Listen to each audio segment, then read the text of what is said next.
தமிழ்நாட்டில் தான் வாழ்கிறோமா இல்லை வேற எங்கேயும் வாழ்கிறோமா அப்படிங்கிற ஒரு சந்தேகம் வந்துருச்சு. தமிழ்நாட்டில் சட்டம் ஒழுங்கு பார்த்தீங்கன்னா சந்தி சிரிக்குதுங்க. உண்மையிலேயே காரி துப்புற மாதிரி தான் இருக்கு. எங்கே பார்த்தாலும் கொலை, கொள்ளை, கற்பழிப்பு, பெண்கள் மீதான வன்கொடுமை, இது போதை கலாச்சாரம் எல்லாம் தலை விரிச்சு ஆடுது. நம்ம ஆட்சிக்கு வரணுங்கிறதுக்காக என்னென்னலாம் நம்ம பல்டி அடிக்க முடியுமோ, என்னவெல்லாம் குரங்கு சேட்டையெல்லாம் செய்ய முடியுமோ அதையெல்லாம் நம்ம செஞ்சு மக்களை கவர்ந்து ஏதோ ஒரு வகையில் பிம்பத்தில் நம்ம ஒரு ஓட்டை வாங்கி ஜெயிச்சிட்டோம். ஜெயிச்ச பின்னாடி இந்த நாட்டு மக்களுக்கு நல்லது செய்யணும்னு சொல்லி தான் உங்களுக்கு ஓட்டு போட்டாங்க. ஆனால் ஓட்டு போட்ட மக்களுக்கு நீங்கள் என்ன பண்ணியிருக்கீங்க அப்படிங்கிறதா இங்கே ஒரு மிகப்பெரிய ஒரு கேள்வியாக இருக்குது. எதுவுமே இல்லை அப்படிங்கிற கைவிரிக்கிற மாதிரி தான் இருக்குது. சட்டம் ஒழுங்கு தமிழ்நாட்டில் சுத்தமாகவே சரியில்லைங்க. எங்கே பார்த்தாலுமே கொலை தான். மாணவனை 20 பேர் கொண்ட சக மாணவர்களை அடிச்சு கொண்டிருக்காங்க. கோயம்புத்தூர்ல நடந்த நிகழ்வு தான். இதுல அமைச்சர்கள் எல்லாம் பாத்தீங்கன்னா முட்டு கொடுக்குறாங்க. வேளாண் துறை அமைச்சர் வாழை மரத்துக்கு தான் முட்டு கொடுக்குறான்னு சொல்லி பார்த்தா இங்க கல்வித்துறை அமைச்சர் அந்த காலேஜுக்கு முட்டு கொடுக்குறாப்புல. அந்த மாதிரியான ஒரு சூழ்நிலை தான் இங்க நடக்குது. ஒரு மாணவனை 20 பேர் கொண்ட ஒரு கும்பல் அடிச்சு கொண்டிருக்காங்க அப்படின்னா இது எந்த மாதிரியான நாட்டில் நம்ம வாழ்றோம்? எப்படியான ஆட்சியின் கீழ் நம்ம வாழ்றோம்? இந்த ஆட்சி மக்களுக்கு நல்லது செய்யும் அப்படின்னு சொல்லி நம்ம ஏதாவது நினைக்க முடியுமா? சட்டசபைக்குள்ள A4 சீட்டு இருந்தால் மட்டும்தான் நான் பேசுவேன் அப்படின்னு சொல்லி ஒரு முதலமைச்சர் இருக்கிறார். சட்டசபையில உண்மைக்கு புறம்பான ஒரு தகவலை சொல்றதுக்கு ஒரு அமைச்சர் இருக்கிறார். இப்படி வெறும் பொய்யை மட்டுமே பேசக்கூடிய அமைச்சர்களால மக்களுக்கு என்ன செய்ய முடியும்? இந்த நாட்டு மக்களை எப்படி காப்பாற்ற முடியும்? கோயம்புத்தூர்ல ஒரு தனியார் கல்லூரியில இதே 3ஆம் ஆண்டு மாணவன் அமுதன் அப்படிங்கிறவன், கள்ளக்குறிச்சியை சேர்ந்தவர். அவர் இந்த போதைப் பொருள் யார் யாரெல்லாம் பயன்படுத்துறாங்க அப்படிங்கிறத ஓப்பனா சொல்லிட்டார். எப்படி எங்களை சொல்ல போச்சு அப்படின்னு சொல்லிவிட்டு ஒரு மிகப்பெரிய ஒரு கும்பல், 20 பேர் கொண்ட கும்பல் அந்த மாணவனை அடிச்சு கொண்டிருக்கிறாங்க. இப்ப இந்த 20 பேர் கொண்ட கும்பல் அந்த மாணவர்கள் அப்படின்னு சொல்றவங்கள உண்மையிலேயே அவங்க மாணவர்களா இருக்க மாட்டாங்க. ஏன்னா சக மாணவரை அடிக்கணும் அப்படின்னு சொல்லி போகும்போது அவனுடைய அந்த ஏற்கனவே அவங்க பழகி இருப்பாங்க இல்லையா, அந்த பழக்க வழக்கங்கள்லாம் ஓரளவாவது ஞாபகம் வரும். ஆனா இவங்கெல்லாம் மாணவர்னே சொல்ல முடியாது, ரவுடிகள் தான். போதைப் பொருள் பயன்படுத்துறவன் என்னைக்கு ஒரு மாணவனா இருக்க முடியும்? நல்ல மாணவனா இருக்கவே வாய்ப்பே இல்லை. ஆனா இந்த 20 பேரும் சேர்ந்து அந்த அமுதன்கிற அந்த பையனை கொண்டு இருக்கிறாங்க. இது இந்த 20 பேர்ல பெரும்பாலும் ஒன்றும் மேனேஜ்மெண்ட்டுக்கு தெரிஞ்சவங்களா இருக்கணும், இல்லைன்னா பெரிய அரசியல்வாதிகளோட பயன்களா இருக்கணும், இல்லைன்னா ஆளுங்கட்சி சார்ந்தவனா இருக்கணும், இல்லைன்னா பெரும் பணக்காரனா இருக்கணும். இப்படி இருந்தா மட்டும்தான் இந்த மாதிரியான ஒரு செயல்கள்லாம் அவங்களால ஈடுபடவே முடியும். இப்படியெல்லாம் கோயம்புத்தூர்ல நடக்குது. ஒரு மாணவன் படுகொலை செய்யப்பட்டிருக்கான். அவங்க தந்தையார் ஒரு பிரஸ் மீட்ல பேசுறாரு, என் மகனை அடிச்சே கொண்டுட்டாங்க, 2 பேர் போனாங்க, ஒருத்தனை மட்டும் விட்டுட்டு என் பையனை மட்டும் அடிச்சு கொண்டுட்டாங்க. இந்த போதைப் பொருள் அந்த நடமாட்டம் யார் யார் பயன்படுத்துறாங்க அப்படின்னு சொன்னதுக்காக என் பையனை அடிச்சு கொண்டுட்டாங்க அப்படின்னு சொல்லி அந்த மாணவனுடைய தகப்பன் அவ்வளவு கதறார். இந்த அழுகுறலை இன்னைக்கு கல்வித்துறை அமைச்சரா இருக்கக்கூடிய ராஜ்மோகன் என்ன பண்றாரு, அதை அப்படியே பிளேட்டை மாத்துறாருங்க. எப்படி மாத்துறாரு தெரியுமா? இதே சக மாணவர்களுக்கு இடையே நடந்த ஒரு கோஷ்டி பூசல், அந்த கோஷ்டி பூசல்னாலதான் இந்த மாதிரியான ஒரு சம்பவமே நடந்திருக்கு அப்படின்னு சொல்லி பச்சை பொய்ய சொல்ற. இவருடைய மகன் இதே மாதிரியான சூழ்நிலையில் நடந்திருந்தது அப்படின்னா இவர் இப்படி பேசுவாரா?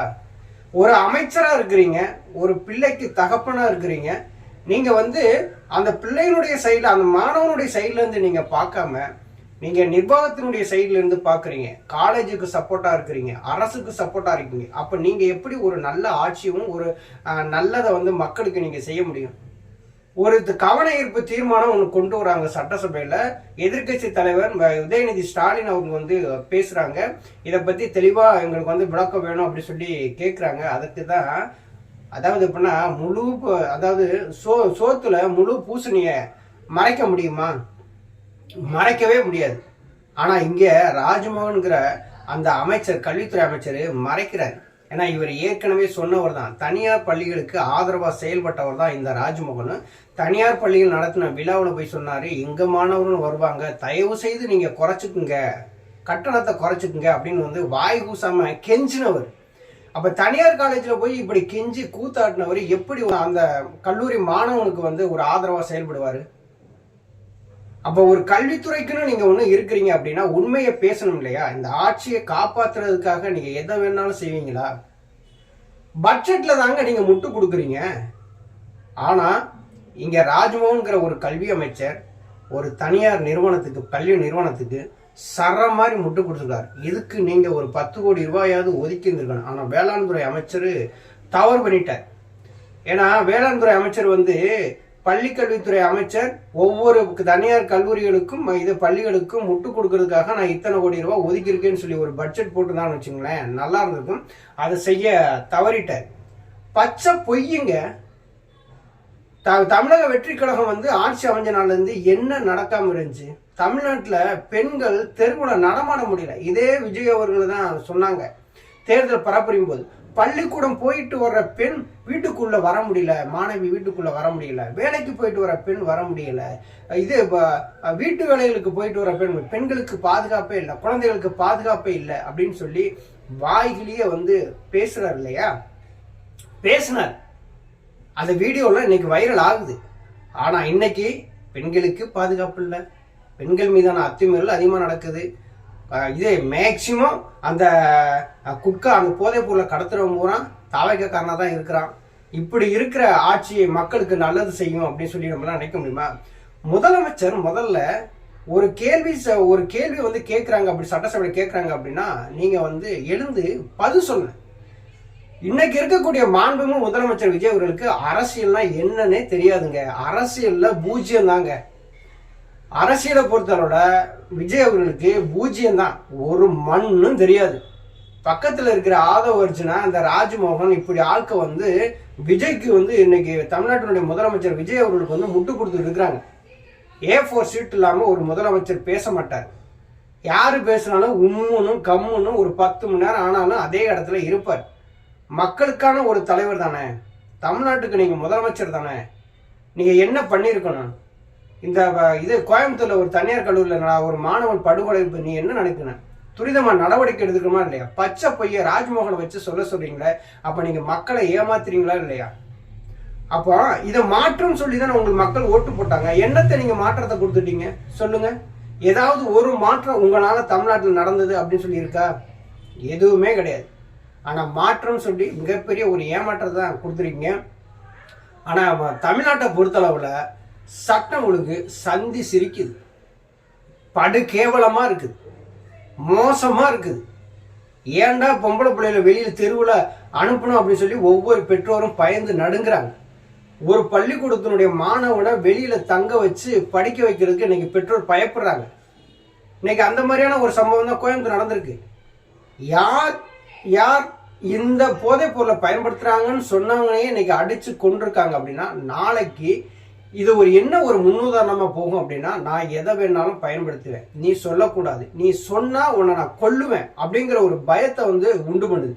அப்ப எந்த மாணவன் துணிச்சலா வெளியில வந்து நடக்கிற தவறுகளை சொல்லுவான்? ஆனா இந்த தனியார் கல்லூரி இருக்கே, அவங்க படு கில்லடி. எந்த நியூஸ் சேனலுக்குமே இந்த நியூஸ் போக விடாம பார்த்துக்கிட்டாங்க. ஆனா லைவ் ஸ்ட்ரீம் மீடியாவும் இதை பத்தி பெருசா எதுவுமே பேசலை. ஆனால் சட்டசபையில் இன்னைக்கு இதை பற்றி ஒரு கவன ஈர்ப்பு தீர்மானம் திங்கட்கிழமை வருது. இந்த ராஜ்மோகன் அவர்கள் இதுக்கும் எப்படி முட்டு கொடுக்க போறார் அப்படின்னு தான் தெரியல. நன்றி, வணக்கம்.